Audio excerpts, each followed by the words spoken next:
皆さんお疲れ様です。大仏です。大仏のホームビデオ。今日は久々に真面目な動画を撮るんじゃけど、以前私が英語を習得した方法を動画にしたんじゃけど、今日は日本でできる英語の勉強方法について紹介していきます。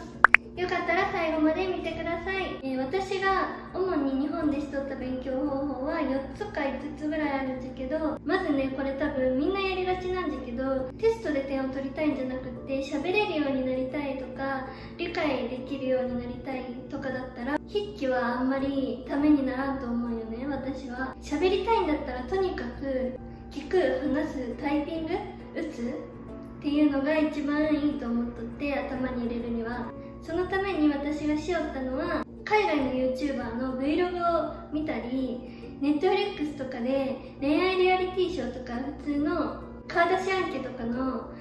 リアリティショーみたいなのを見ると、普段の生活で使えるような英単語がわかるよね。その単語帳で見るやつじゃなくて、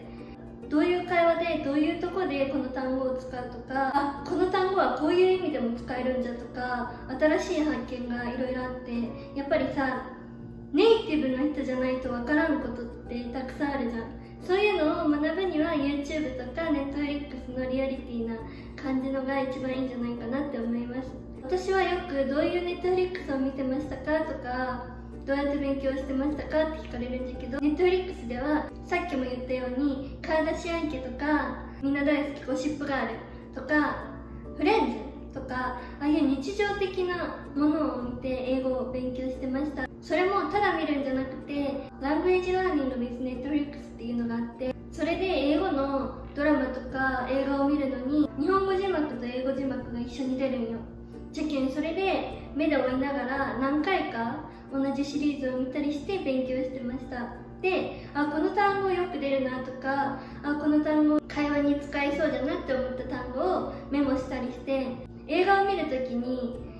メモするのはやっぱり映画を見る楽しさが半減するけん、1回目は普通に見て、2回目は集中してどういう単語を使っとるかとか見てメモして、その単語の使い方とかも暇な時間に調べたりして、それを横に書いたりして覚えてました。それも書いて終わるんじゃなくって、次の日とかその寝る前とかちょっと目を通すだけでも頭に入りやすくなると思います。で、ここまでは割とやっとる方も多いかなって思うんだけど、私がしとったのは、誰か一人好きなキャラクターとか人を見つけて、その人のね、喋り方の真似をするんよ。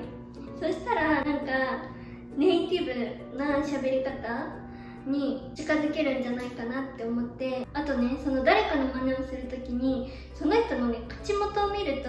そのネイティブの人がどうやって口を動かしよるかとか、そこにも注目してみるとちょっと英語学習が楽しくなるかも。あ、この人はこういう風に喋っとんじゃとか、もっと覚えやすいし、もっと自分の理想に近づけるんじゃないかなって思います。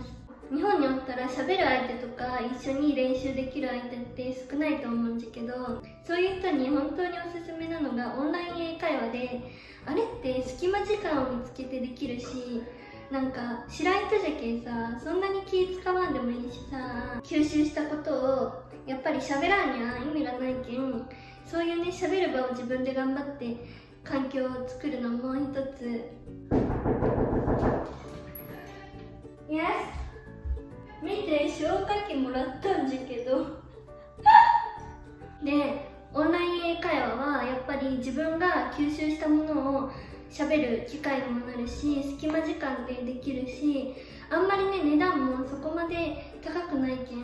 やっぱりお家でできるしね、簡単じゃけん、一番言語学習には大切なんじゃないかなって思います。お金を払うのが嫌だなって人は、アプリとかでいろいろ言語交換のアプリってあるじゃん。ああいうのって無料じゃけん、そこで仲いい友達とか気の合う友達を作って電話したり、最初はね、テキストだけど、そこから仲良くなって電話したりお手伝いをしてもらうのもすごい一つの手だと思います。私が日本におる間にしとった勉強法はそんな感じです。で、今ここにあるじゃん、ノートがね、あるよな。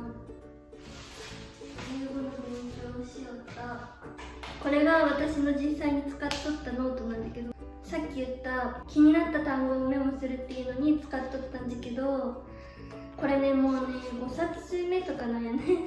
英語勉強し始めて。まだまだね、覚えれてない単語とかあるけん、全然今でも目通すんだけど、ほらもう破れとったりするん。こことかかな、